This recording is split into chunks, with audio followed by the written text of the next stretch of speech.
Very good day to you and welcome to the Game Changer program, proudly brought to you by the National Transitional Justice Working Group of Zimbabwe. Roberto Cabrera, who's a Guatemalan human rights activist, says, when considering the question, should we remember, it is very important to firstly ask, has any victim been forgotten? Should they ever forget? Secondly, we should ask, who wants to forget? Who benefits when all the atrocities stay silent in the past? The year 2023 marks 40 years since the inception of the Gukurahundi massacres in Matabeleland and the Midlands region. In January 1983, the Korean 5th Brigade was deployed in Matabeleland and Midlands provinces and marked a beginning of a terrible nightmare. Negative impacts obviously still have a ripple effect until this day and age. And of course, the Gukurahundi in Chishona means early rains that cleanse the chaff. They have had serious impacts, and we know that they have instilled generational traumas. And today, in remembrance of this tragedy which befell the nation in 1983, the National Transitional Justice Working Group of Zimbabwe is commemorating the Gukurahundi to promote peace, memory, healing, and reconciliation. To join me for this conversation, I have with me Dr. Solomon Mungure, a transitional justice expert, and along the way, I'll be conversing with other experts who are part of this conversation to help us find solutions to how we can truly find solutions to these serious traumas and the challenges that we faced in the past. Welcome, Doctor. How are you today? I'm very good, and thanks for having me. Thank you so much. It's obviously a very sad conversation we're about to have, and I'd like to thank you so much for joining us on the Game Changer, as of course you're a Game Changer of the day. Let's talk a little bit about commemorating Gukurahundi from a transitional justice perspective. Why is it so significant? So, Unique, this is not an easy theme, and I want to appreciate that the National Transitional Justice Working Group has facilitated this type of interaction and discourse. But let me just start by highlighting to you that we need not just to celebrate the past because of its good things. We also need to celebrate the past for its bad things, because that's part of the healing itself. That's part of recovering from that past and also dealing with the legacies that we have partly perhaps aired, or legacies that might arise from commissions or omissions of the past. I want you to understand that, and the rest of the audience to understand that this is one way of revitalizing our nation building project. Right. It would never be easy to establish a nation without acknowledging some of the gray areas of that past. Right. And that's pretty much what the National Transitional Justice Working Group is doing. But not only the National Transitional Justice Working Group, there are several other players that are in the mix and that have contributed to this past. Some have written, some of them are part of the government structure, and the government itself has taken a commitment to deal with the past by setting up agencies and institutions that are dealing with this. But I want to go further than that to say that this also allows us to displace the sense that people are not sensitive to the interests of those people who affected, the victims in their communities. So that sense of impunity is partly displaced when we take a proactive stance to addressing our past. But the other thing that is very important is that it reinvigorates the language that government has already been using and that government properly uses in terms of no place and no people left behind. That logic narrative sits well with the National Transitional Justice efforts to ensure that we deal with the past. But let me just go on a little bit more so that you pick some of the interesting stories here. So the idea of transitional justice implies a proactive engagement with our past. It's not a forced engagement with our past. It's a proactive indulgence with our past in a way that allows us to own that negative history or a positive history for that matter. So we own everything together as a nation. And that's the idea.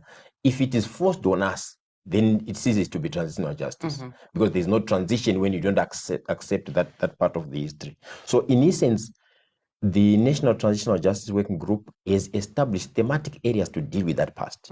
Some part of it is knowledge management, where we need to say this truth out and not saying it out of any force, saying it with commitment to ensure that our sons, our daughters, our progeny will inherit the narrative and understand that at some point in our history as a nation, we came to the resolution that this past is to be addressed inclusively with everyone participating so that we chart a way forward in a better way. There's a section of it that is called memorialization, where we live the memory of those events. And when we live the memory of those events, we should be cautious about people capturing the past for purpose of political and whatever expedience, but ensuring that all Zimbabweans, East, West, and North and South, understand that this is a page of our history that we went through. And it doesn't have to be something that is like, oh, this is a history of this particular people, this ethnic group, this political movement, and whatever. We should own that collectively and together. And I think from my end, I also want to make it a point that we want to make this a national issue. And it's not me who is making it. It's not you or Unique who is making it. It's a national issue because part of our citizens page. And I want to conclude by just saying, for us, at any point in our history, we should understand that one person lost who is Zimbabwean, whether it's in country or outside the country, is one too many. Thank you so much, Dr.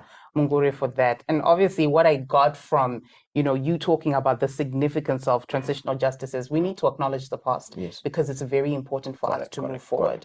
And you talked about, the younger generations being able to accept that this is something that happened.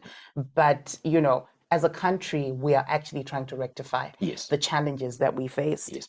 40 years on, Doctor, we want to look at some of the measures that have been put in place to deal with the effects of Gukurahundi by the government of Zimbabwe. I know that you obviously highly commend the government because they've already started those conversations. But what other measures have been put in place to make sure that we're addressing these issues? So let me say it loudly so that we understand the reason why we need to do this. There are things in our past that we should put an exclamation and a never again behind. And the idea of doing that is that, and this is not part of a national project, this is what we should do even at home. For anything that is happened wrongly within the family, we should put an exclamation to end it. And the reason why we want to say never again here is to show our kids that we can still live together regardless of that patch of the history that we've lived. And that's basically the logic. Because development, in a sense, Unique, can only take place when a nation is united. And that unity is very costly to establish unless people pour on the goods and the bads of that past, and even the present and the future, because in the sense of TJ here, it's not just living the past, it's taking that past and taking it together as we move towards the future. But let me just respond to your question now with respect to what measures. So there are political measures that have happened, and I don't think they've really gotten to the roots of the communities. And I don't mean to diminish the efforts that have been implemented. I'm simply saying, if we did the Unity Accord in 1987, how come the remnants and memory of that past have not been washed off? It therefore means, for me, that the connection of the processes that we've instituted with the communities has got a gap. And that gap is essentially what the other activities that I will narrate right now have been instituted to address. And that gap arises from the fact that, well, if politicians decide that, well, we want to sign an accord to agree on cessation of hostilities, but the community don't feel included, And that's part of our democratization process, by the way, Unique. It's not a question of just doing it. It's a question of making sure that people buy into the agenda and understand the relevance of this national measure versus their day-to-day, what people prefer to say quotidian life, the sort of day-to-day life. I want to push to you that the unit accord was a good measure. Yeah. But because it stopped the bleeding from our nation. But at the next line of activities were not as hard and enforced as we would have wanted. Let me just highlight what then happened. So in realization of that past, in the GNU era, we established the organ for national healing, reconciliation, and integration. I think former Deputy President John Gomo was a very good advocate of that initiative. And his logic was that peace begins with you, peace begins with me, peace begins with everyone else. And that does not have to be just a mantra. It has to be operationalized on the ground. And that's exactly the call that we are having now. And beyond that, during that period, a government instituted one branch of that the GNU, which was called the JOMIC. Right. The Joint Monitoring and Implementation Committee, which was the foot soldier of making sure that people don't always think that any activity that we do is to be antagonistic. And therefore, we try to mend the relations between communities. It did not so much go back to address the Gukurahundi stories. So that was a gap too. So I'm just highlighting that we instituted this, but it had this weakness. It instituted this and this weakness. As a 2013, with our new constitution, we then established among the Chapter 12 commissions, one of the commissions was the National Peace and Reconciliation Commission. The commission has 10 functions, which I can't recite, but one of them is to deal with that past. And I want to highlight that the commission has done its efforts, but not to the satisfaction of the general public. And I think that's why it's still there. It still is a term that is going to finish and the activity that is going to go through. So those are the things that we are talking about. But let's also think about post-GNU, therefore, what has happened. So we have the National Peace and Reconciliation Commission, like I said, but also understand that the president has taken the prerogative to sit behind to ensure that the reburials and memorializing of Gukurahundi activities are done in Matebeleland with the blessings of the chiefs. So the front person for these activities has been the chief. Okay. And partly the reason why I feel that's a legitimate and a good measure too is also that the person has got some degree of inclusivity in terms of the community behavior. If we engage a political player there, things will change. And I'm not saying the other players should not come in. The church should come in, the political actors should come in, but the chiefs should deal with the issue of burials specifically. Being the gatekeeper. Being the gatekeeper. Because they are the ones who are the custodians of those communities. They are the ones who know the burial shrines. They are the ones who know how to bury and how to cleanse their communities. One of the things that I didn't say, Unique, is that we take this one so academically, so we talk about human rights and whatever. The other thing which is very critical and central to dealing with these issues is the idea that our ancestors are not happy. And this is simple logic. It doesn't have to be pronounced at a national event or anything. Simple logic says that as long as we spill blood in our own territory, we need a process of ensuring that we cleanse it. And cleansing it is not cleaning with water. The laundry is not just water and detergents. It means going back to the steps that would ensure that everything that we've aired, we are now starting a way that is much better than that we committed. And then through that way, we appease our spirits, we appease our ancestors, we appease our land, and everything else can go on from there. There's an assignment that the president has taken on board by himself, which is development justice, or what people prefer to call redistributive justice. And it could be our dams in Matebeleland, our Zambezi water project, our third roads, and whatever. Partly people do not just want you to say we are sorry. People also want to see what is it on the ground that resonates with the apologies and the what you call the stance that the government is taking. And that's essentially what is happening there. And there's acknowledgement by most people that things have changed with the new dispensation. Okay. So, I know you touched a little bit on this, but, and you've been, taking us through the steps of what Yes. measures have been put in place. Yes. But let's also look at some of the challenges with these measures, which some of them you've already touched on. Yes. In terms of the NPRC and you know and yes, and the other actors as well.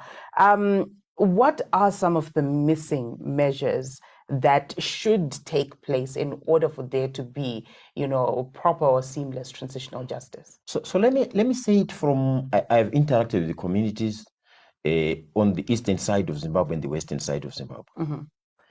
And I'll start with gaps that have nothing to do with politicians. Right. So one of my main pleas is that Unique, who is Shona, and Solomon, who is Shona, should have take holidays in Gai, okay, or in Cholocho. Because we want politicians to do things that we as communities are not doing. Okay. And we can partly address some of that gap between us. Mm-hmm. So the understanding by many communities that the Gukurahundi thing was a Shona and a Bere thing, others think it was a political party thing. But our communities don't understand that because we have not been very close to each other. Other than marrying across tribes and talking about these things at school, we need to talk about them at a more frequently so that we undo the stereotypes attached with the Gukurahundi story. Yeah. So in my view, that's the starting point. The next point, Unique, is capacity issues. As much as we want to have these things hurriedly done, there are also things to do with resources. There are also things to do with competence. There are also things to do with language. There are also things to do with the way, the narrative that we package when we deal with these issues. Yeah. Else we reignite the memories and traumas of that past. And I think you've heard a lot of stories around post-traumatic stress disorder that arises from experience of that past. We need to manage it well. And we have had institutions, some civil society organizations that have had serious training in dealing with the excavation of these remains, ensuring that we still carry the moral and the spiritual connection with the past in the respect of burying those people afresh. Right.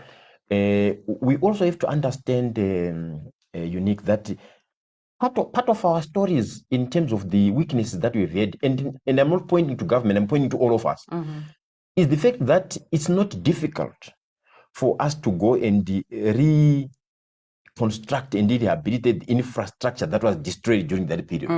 It's not difficult to ensure that children born out of the victims have their IDs. Yeah. It's not difficult for us to ensure that nurses and schools still have got staffing that comes from the region for them to understand that they also own the economy.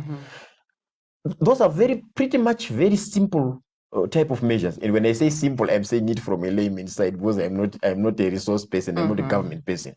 But I'm just highlighting that should we have a deliberate effort towards those things, we will basically achieve whatever we want. There's also a feeling, and I'm not saying this feeling is the best feeling or not, but there's also a feeling that people just want to hear a statement of apology. And it's slightly tricky to deal with apology because you don't know which apology from who exactly. Yeah. And I think that's where some of the contentions come from. As I see it, Unique, my main call is that if we commit the willpower at the very local level up to the national level to ensure that we embrace each other and approach this issue as if it was for all of us, make it national, we'll basically deal with this issue. Let me also talk about legitimacy issues. So I'm talking of legitimacy here is to say if someone does it, does all the issues that are required around Gukurahundi, and he has no national or state representation, that thing may easily be disowned because it has no legacy, it has no footprint. We have no trace of why it was done and who did it, and was it seen in the public that it was happening. Yeah. So there's needs somehow to ensure that government pushes it itself.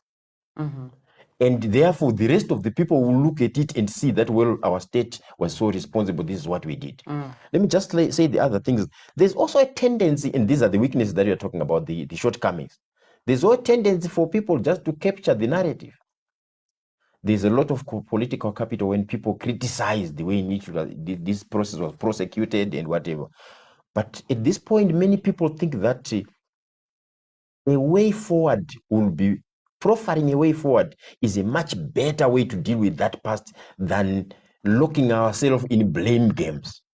And I don't mean to say that there was no blame. There's serious blame. Yeah. But we want that blame to be co-owned, because one way or the other, we were either one side of the pendulum or the other side of the pendulum. So we both, or all of us, then we need serious resourcing. If we decide that the chiefs are the ones who are going to do the burials, do they have the cars to move around? Do they have the capacity and support? And that support can come from the NPRC or any other commissions to ensure that technically they are doing it in the proper procedures. Although we know that the chiefs has got their own technicalities in terms of the spiritual connections with the custodians of the land. So that resourcing is necessary. And even resourcing the NPRC itself. Because once we do reburials and we don't know how many graves are going to be exhumed, how many people are going to be exhumed, where are they going to be buried, where are we going to move the remains to, that may mean a lot of resources in terms of what we need to have. And whether it happens from the office of the president itself or from the NPRC, that's still a good way to go in terms of what we want to see, because the ultimate thing is that we want to see these people putting an end to a story that they have defined. And I think that for me will be a good way in terms of dealing with these issues. And I think these are, I've just highlighted some of the weaknesses and shortcomings that we've had. All right. Dr. Mungure, just before we go on a short break. Yes, please. Let's lastly talk about reconciliation for the victims and the families of the Gukurahundi. Yes. Because obviously there's the bigger picture where we have, chiefs becoming gatekeepers, we have the NPRC playing its key role. Yes. And as you rightfully said, we have generational traumas. Correct. Where even until now, and I'm sure, I don't know if you saw the picture, I think it was posted last year, where we had Lobengula, I think, standing next to Mbuyani in Bulawayo. And someone came to paint over that because they actually say that we will not forget. And these are not the older generation, these are young people. And now I cannot, for example, get married, for example, to Ndebele because the father says there is no Shona that's going to step into my house. Correct. So how do we deal with the issues of healing and reconciliation within families and looking at victims? Because even until now, you're saying we have some families that still can't get IDs due to the fact that there is a Gukurahundi that happened. Sure. So let me walk that pace slightly slowly. So reconciling is an expensive process. And let's not take it as if, we can just give an apology and then we handshake and then we wash down everything. We should understand that there is some captured, I don't want to say graffiti or something. There is memory, digital memory of almost everything that happened. And it's not easy to erase. The easiest way to erase, which we generally as humans don't accept, is to accept that, well, we did this under these circumstances, whatever, and go along with it. So the reconciliation bit is slightly harder. The healing side is equally hard.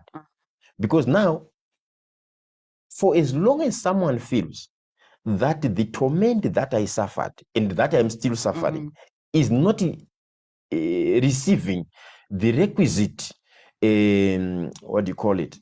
response by people who might have done it, then someone feels very much locked. And sometimes they don't even participate. Sometimes they withdraw. Sometimes they even pretend to participate when they're actually not happy with the participation.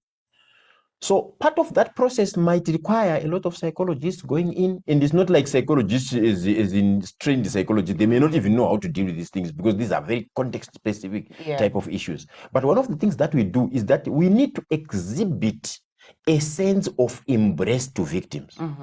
So a person can simply start feeling that, well, I can open up to this person because we are together on a day-to-day basis. We talk the same language, we interact, we eat together. So as long as we open that window, healing becomes easy. But remember, the depth of a wound is not similar for everyone. So some people contributed in the killing of their own fathers and parents and relatives directly because they were forced to. Some people did it out of it was a call on duty. But even those who prosecuted the exercise are also traumatized. We should understand that the idea of healing is not meant for victims alone. It should also be packaged for the perpetrators, because as long as the perpetrator sees things in that way, they also live a traumatized life. And that trauma is what we need to understand, that not everyone is going to heal at the same pace, but we need to create a permissive environment to allow those processes to unleash. And remember, Unique, you and I are not experts in that. So people have argued that for that to happen, sometimes let's engage the communities themselves to divulge what they think is the best way for them to heal. Because sometimes this healing here is not as prescriptive as the medical healing. So that type of healing requires us to understand which acumen, which resources, which proficiencies reside at community and national level to address those issues. And then you will be impressed that by the way in which our Zimbabweans are so skilled to address some of these issues. Well, thank you so much. That was Dr. Solomon Mungure, who's a transitional justice expert. And of course, at the end of the day, he says that the process of healing and reconciliation is not an easy one, but we need to create a permissive or a friendly environment so that these processes can actually take place. As of course, we still continue the discussions around the Gukurahundi, commemorating 40 years on Gukurahundi commemorations on the Game Changer program. After the short break, we're going to have Thandekile Moyo, who's a peace and reconciliation expert, who'll be taking us through the significance of the resolution of the Gukurahundi from a transitional justice perspective. Remember, this program was proudly brought to you by the Transitional Justice Working Group of Zimbabwe. We'll be right back. The 4th International Renewable Energy Conference and Expo, in partnership with the Ministry of Energy and Power Development of Zimbabwe, will be held under the theme Managing the Future, Clean Energy Possibilities, from the 21st to the 24th of March 2023. This conference is timely. Renewable energy is no longer a matter of choice, but of necessity. It is important that we remain alive to work concertedly towards the realization of SDG 7. So save the date. The conference will take place at the Elephant Hills Hotel in Victoria Falls, Zimbabwe. For more information or to register, go on events at alphamedia.co.zw or renewable.amh.co.zw. Managing the future. Clean energy is possible. Welcome back to the Game Changer program, proudly brought to you by the National Transitional Working Group of Zimbabwe. We are in the year 2023, and of course, the year 2023 marks 40 years since the inception of the Gukurahundi massacres in Matabeleland and Midlands region. And today we are commemorating this event that happened. And of course, in remembrance of the tragedy which befell the nation in 1983, the National Transitional Justice Working Group of Zimbabwe is commemorating the Gukurahundi to promote peace, memory, healing, and reconciliation. Just before the break, we had Dr. Mungure, who's a transitional justice expert, telling us a little bit about the significance of commemorating Gukurahundi from a transitional justice perspective. He does say that at the end of the day, it's important that we address the gray areas of our past in order for us to move forward. And remember, at the end of the day, these challenges also have some generational trauma that they come with, to the point where we need to create a conducive environment where we can continue these conversations. He also says that healing and reconciliation are not easy, but if we start these conversations, it will definitely make a big difference. Right now, I have with me Thandekile Moyo, who is a peace and reconciliation expert.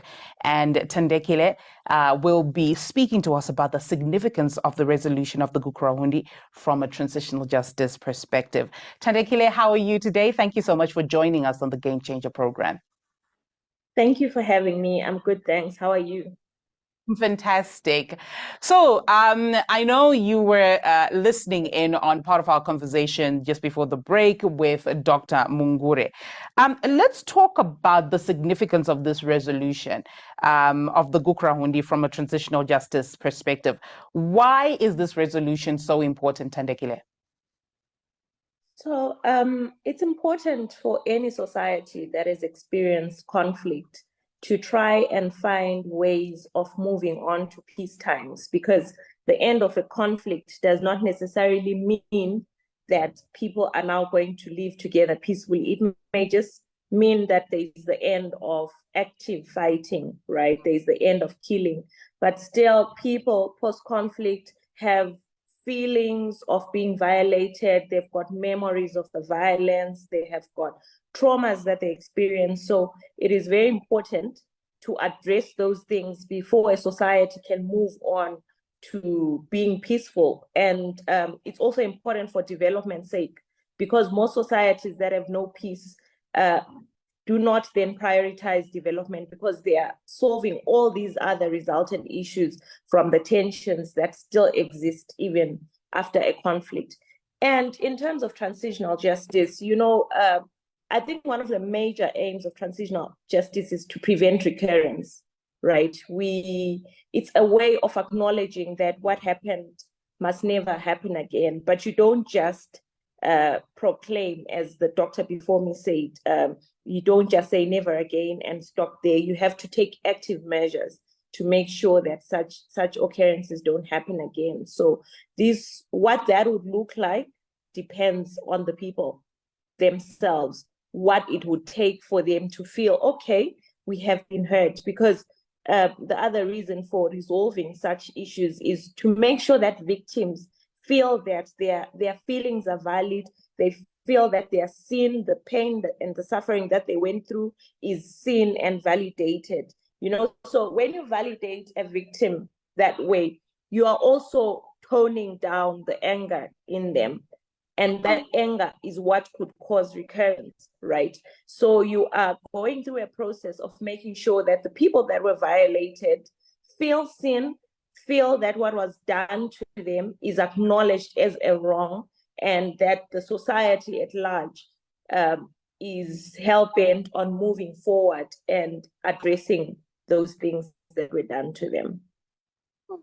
I think that's really brilliant there, Thandekile. You talk about, you know, a nation sort of transitioning from being in a state of peace, but communities not necessarily being at peace because of the or challenges that would have happened before.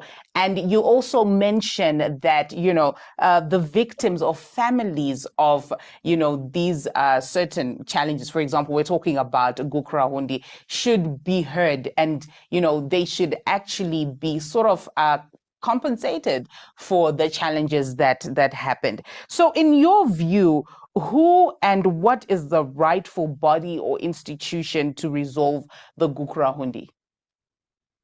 So there has to be a collective effort, right? An effort that includes victims, that includes perpetrators, and that includes experts, people who know how these issues must be resolved. But then without a collective effort, the efforts would be meaningless, right? Because if any effort leaves out the feelings of victims or the ideas of victims for progress, it means that it's led by elites, and it's perpetrator centric. So whatever happens, victims are never going to accept that as an effort, right? So I believe that an independent body that is not beholden to the perpetrator, or in this case, the state rather, in any way, is the first step. We have a body that is chosen, an independent body can be chosen by both perpetrators and victims. What we have now, the NPRC, is flawed by just because the commissioners are chosen by somebody who is seen by victims as a perpetrator. So whatever that commission, no matter how good their intentions, no matter how advanced their expertise, nothing that they bring to the table will be seen by victims as sincere, because victims will think that this is a perpetrator-led effort. So what can we expect from it? So who chooses the commissioners is a very important thing in whatever body that is chosen, so that it shows that if the body is not entirely independent, at least it represents both perpetrators and victims, right? Because without that, we just have a facade of we are doing something, which is how a lot of people view the NPRC. It's important for the members of the NPRC Commission, and actually, I'm not going to call it the NPRC Commission, because I think that commission itself, even in its naming, leaves a lot to be desired, because it's a peace and reconciliation commission. But peace and reconciliation don't just come from you don't just pick peace and reconciliation from the sky. There has to be efforts made for you to achieve peace and reconciliation. So in the first place, you need a commission that acknowledges that there has to be justice, right? That there has to be truth-telling. Because if you just call it a peace and reconciliation, it's as if you're going to command people to have peace. But it's a process. Peace and reconciliation is a result of things that are done for people to achieve peace and reconciliation. So aside from who chooses the commissioners, the commission itself will have to make it clear that it is an effort to achieve peace by seeking justice for victims. It's not just trying to achieve peace by talking, but it has to be a justice effort. And so the justice aspect is what scares a lot of perpetrators, right? But justice is not just about prosecutions. You might find that the victims themselves are not out there thinking, let's arrest the perpetrators. They have their own idea and their own perspectives about justice, which the perpetrator should be willing to hear, right? Because the effort here, the point of any effort is not to arrest anyone, but the point is for the society to transition to a peaceful state, for the society to have people that feel secure, that if anybody comes and kills me, at least the state will protect me, because that is what we don't have at the moment because of the conflict. We have a people that believes that the government of Zimbabwe does not care about them. The government of Zimbabwe hates them. The government of Zimbabwe marginalizes them, right? So as we do our peace building, we must be cognizant of that. And it has to be clear to the victims that this commission is not just coming here to pay lip service to peace and reconciliation.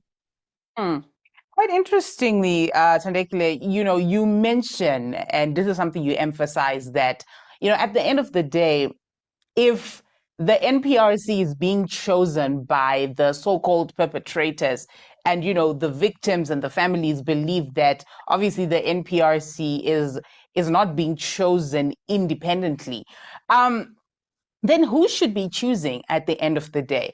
I mean, just before, Dr. Mungure was saying that, some victims or families can even believe that, the Mashonaland is more dominant when we're looking at even the NPRC.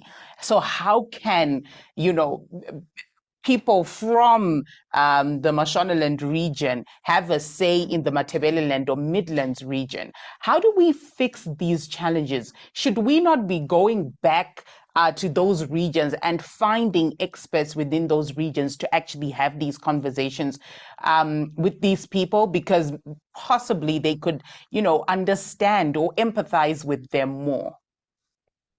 So you see, the thing about such a commission, we have to be careful for victims not to feel that the commission is just a facade, but we also have to be careful not to let perpetrators feel that it's a vengeance, like it's a commission hell bent on getting them, right? So we have to strike that balance where perpetrators know that this is going to be a fair and just process, and where victims know the same.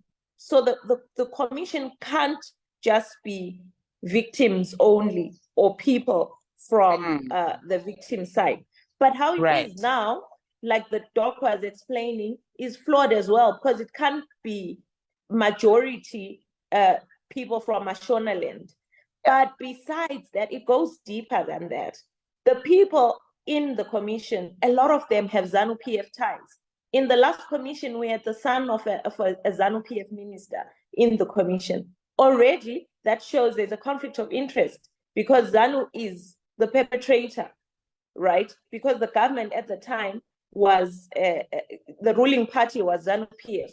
So it's the people of ZANU-PF who are regarded as perpetrators. So the commission, it has to seem fair. The people on the commission may say to themselves, hello, I'm the son of a minister, but I've got a PhD in this, I'm an expert in that. But does it seem fair to an outsider, to a victim?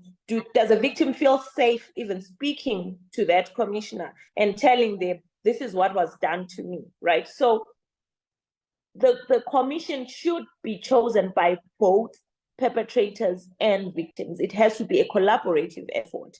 If that is not possible, let the commission be chosen by outsiders. We've got the African Union, we've got SADC, we've got the UN, we've got regional and international bodies that have experience in dealing with these things. So if we feel that as a country we have failed to choose our own commissioners that seem fair and reasonable, then let's call people to help us. They're experts in this, they're mediators, they're expert negotiators, they're people that can help us set up a commission that is independent, a commission that is fair and seems fair to both the victims and the perpetrator. Because what we're looking for when we are creating such a commission, we are not looking to punish excessively or arbitrarily the people that perpetrated this. We're also not looking to silence victims. Transitional justice is futuristic, right? It's a process that says, what do we want our future to look like? It's people coming together and saying, we did this in the past. What are we willing to do to prevent it from happening again?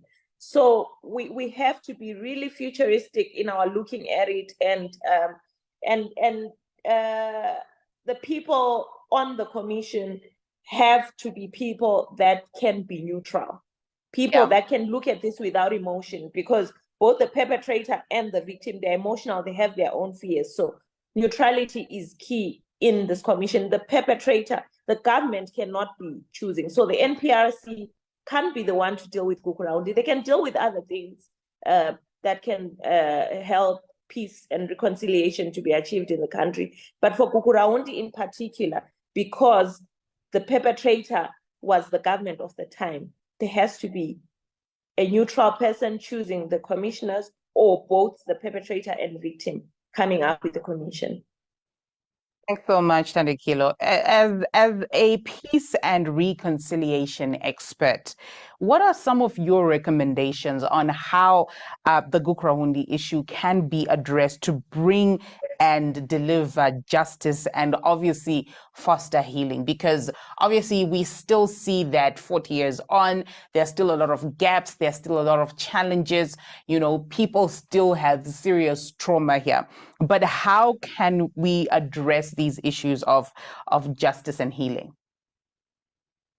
So transitional justice itself has got, I guess, 4 ways and more that can address these issues. So one of the ways of addressing these issues would be prosecutions, where people that perpetrated violence are prosecuted and people therefore feel justice was served. Another method is truth-telling, where people come together and tell the truth about what happened. This involves perpetrators coming to answer questions from victims, questions that are preventing victims from moving on. So you'll find that enforced disappearance was one of the methods that were used to violate the people of Matabeleland at the time. And we have families who till today don't know what to do, because they don't know if their loved ones were abducted and are rotting away in some prison, or they were killed, right? So what truth-telling does, it provides closure for victims. Somebody can tell them, no, we are so sorry.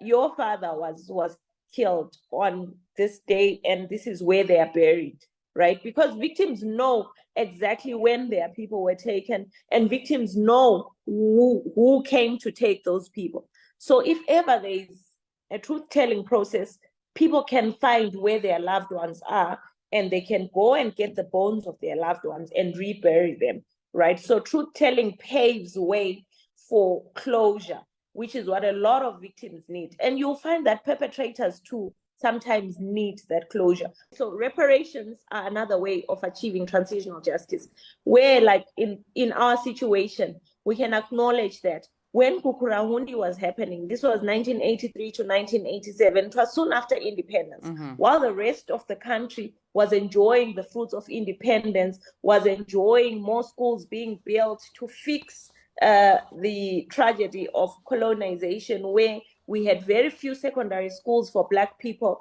In other parts of the country, all that was being fixed. While in Matabeleland, there was a state of emergency, there was a curfew, so there was really very little to no development going on at the time. So reparations are a way of acknowledging that while this was happening, there's a part of the country that was experiencing underdevelopment. So reparations could take the form of a policy that speeds up development in Matabeleland, a policy that fixes the fact that there are fewer schools in Matabeleland than in other regions, you know, so just repairing the damage that was done. The last one is institutional reforms, because remember, Gukurahundi was perpetrated by state institutions, right? We had the army going there and killing people. So it means that army needs to be reformed. If we have an army that was capable of killing unarmed civilians, which is a crime either under international law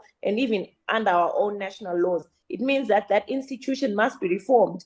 But the army is not just an independent institution. The army is controlled by other institutions like the state, right? The arms of the state, they control the army. So it means those arms of the state, they also need policy reforms. They need to be reformed so that they never again issue such orders. So now when we look at these four things, each country decides what works best for them.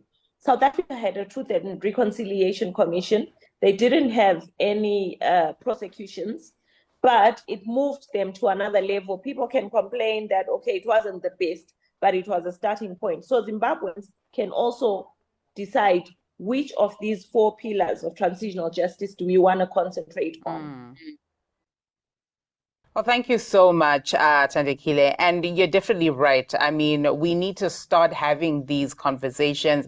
And of course, the way some of our institutions or some of these commissions have been built, it's not favorable to the victims and families. But at the end of the day, you're also saying that, you know, we need to start having these conversations in order for us to find a way forward. And we need to listen to these victims and families to also, you know, have these open discussions with them so that they feel heard and seen at the end of the day. Thank you so much, Thandekile, for joining us on this Game Changer program. Thandekile Moyo is a peace and reconciliation expert. Imagine getting free access to the Newsday, the Standard, the Zimbabwe Independent, and the Weekly Digest for a full month.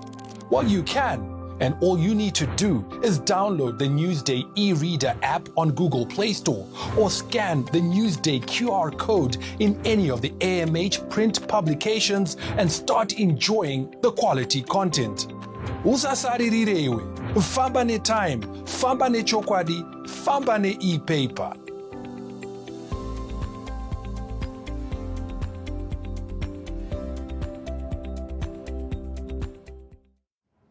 My name is Dzikamai Bere. I am the Deputy Chairperson for the National Transitional Justice Working Group. The Gukurahundi is a very significant topic at this point in time for our country. That unfortunate event is historically epoched on our history, and we cannot wish it away, which is why it's important for us to continually commemorate Gukurahundi. By commemorating Gukurahundi, it's not the kind of commemoration which is a celebration. It's the kind of commemoration which is a national regret moment, where we look back at our country and share what we call collective shame. And why is that important for us as a country?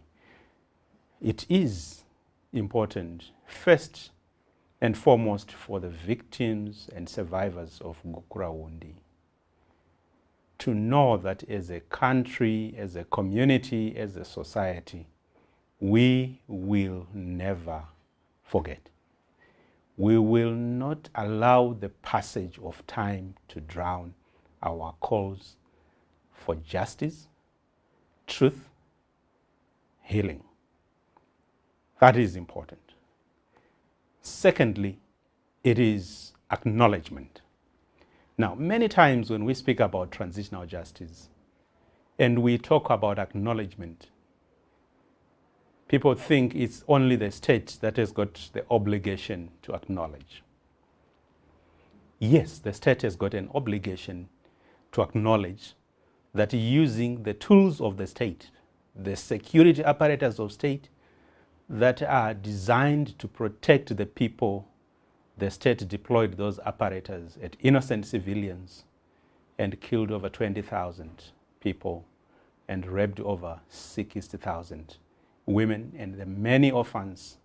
Today we don't know where their parents are, and the many living human beings who don't know who their fathers are because of the violence and the atrocities that were committed by the state during Gukurahundi.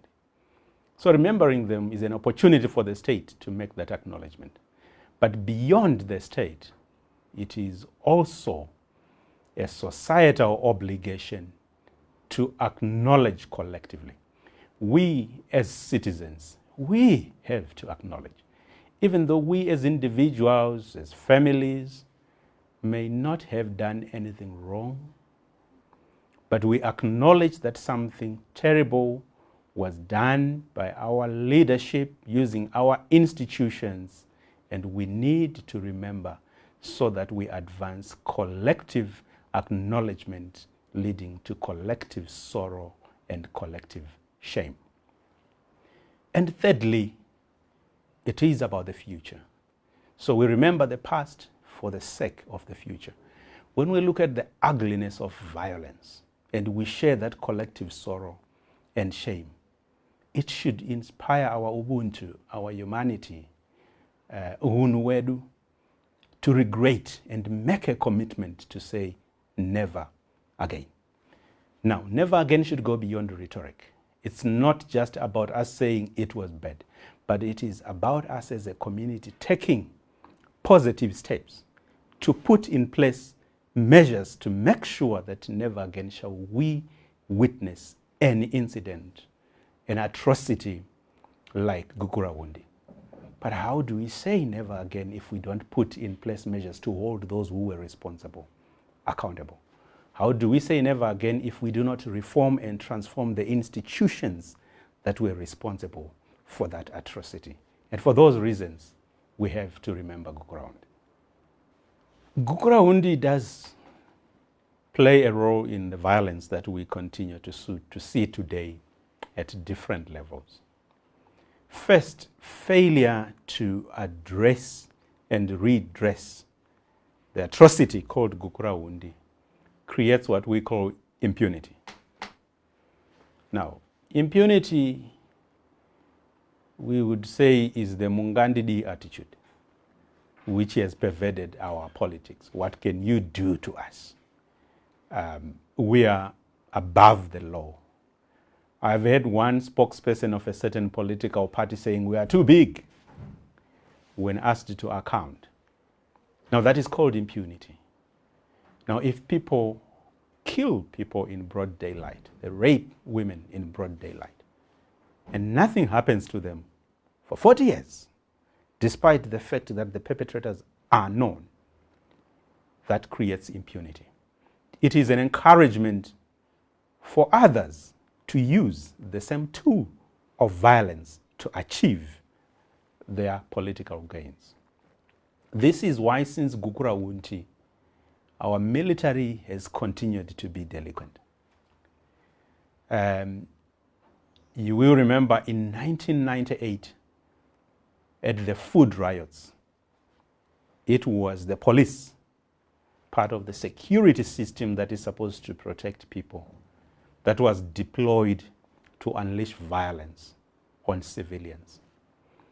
From the year 2000, moving up to around 2005, over 1.6 million were displaced across the country through political violence, which was mainly perpetrated using security apparatus.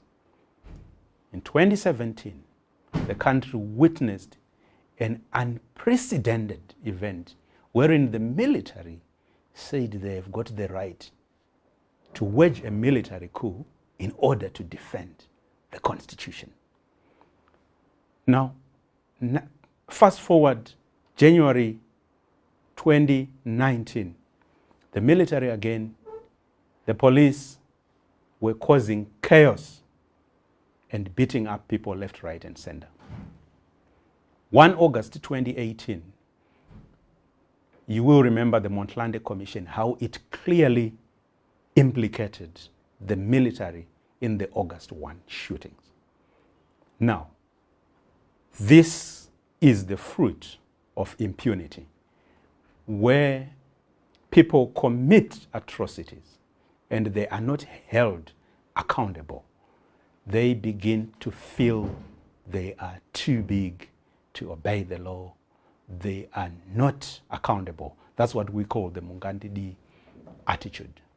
Now, what we can do about that today is to be able to make sure that we continue to document these atrocities, that we continue to call for justice and accountability, but most importantly, to stand in solidarity with victims of past violence. It is important that as we get into the 2023 elections, we as a community, we raise our voice against violence. It is important that we remind the institutions that are responsible for our security that they have a constitutional obligation to respect the Constitution, to protect the citizens, and not to be used for political gain. It touches not only members of the police, it touches not only members of the security, but many other institutions that have historically been known to be responsible for violence. And an important institution is the institution of traditional leadership. We saw in the last few weeks one member of parliament alleging that traditional leaders belong to a certain political party. And that again is in violation of the constitutional principle of political neutrality when it comes to traditional leaders as the guardians of human dignity in our communities. So as we go into the elections this year of 2023, we continue to call upon the traditional leaders not to be partisan, not to participate in violence, in fact, to become agents of peace and guardians of human dignity. We call upon our security services to understand that they've got a constitutional obligation to protect the dignity of each and every person and not to be involved in advancing any political agenda. We call upon our police to maintain law and order in the communities as we go to the 2023 elections.